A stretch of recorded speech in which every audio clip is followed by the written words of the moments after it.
Good evening, you lot. So, as usual, garage is in an utter state, but I've made some more progress over the past couple of days. Mainly, I have been making this, which is our downpipe. So, the flange, which I made a very, very long time ago, is now TIGed onto a small, cone there, because there's only a small increase in diameter that I'm going from the turbine outlet. It's up to from about 55 up to about 63, I think.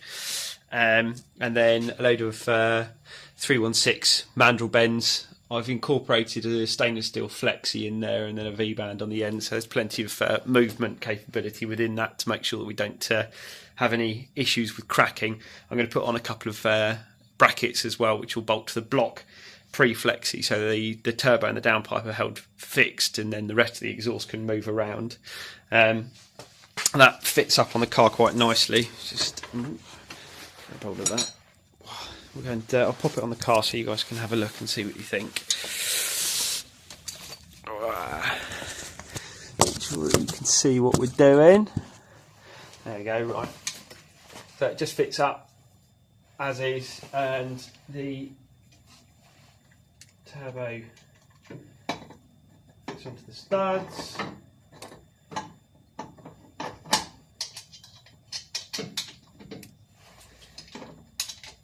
Took a reasonable amount of time with the cutting and everything, obviously, because I don't like to cheat any bends. They're all perpendicular 90-degree cuts, which is really, it's good for flow, much better for flow. And I've only tacked it at the moment because it's I'm actually running out of argon yet again.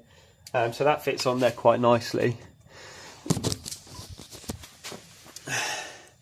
So as you can see, the straight out the turbine through a couple of bends, and then underneath, under here,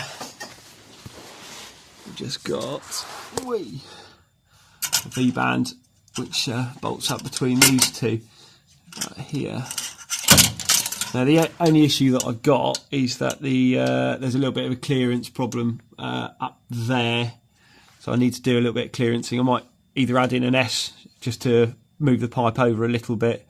I don't really want to put any dents in the pipe to try and clear bolts and stuff. That's not the way to do it. So I've got space in there to put in a short section with a couple of small bends, and that will move everything away from where it needs to be, which is great. But that's good. We've got clearance on everything, which is really great. Other than that, I've got the header tank is mocked up in position.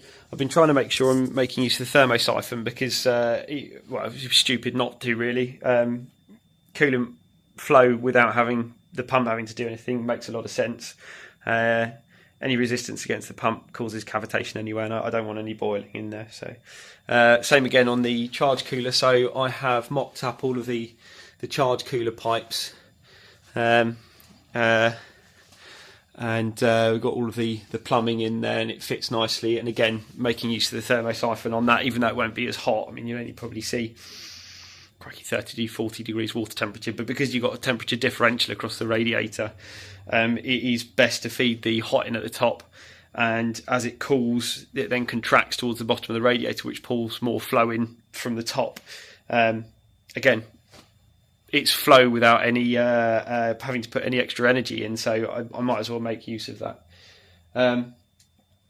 That's about all I've done at the moment. It's taken a lot of time to get all of the cutting and mocking things up on that downpipe sorted out. It's not been a particularly easy process. It never is doing exhaust. They are time consuming, very time consuming. But overall, I'm pretty happy with the setup. It's looking really very cool.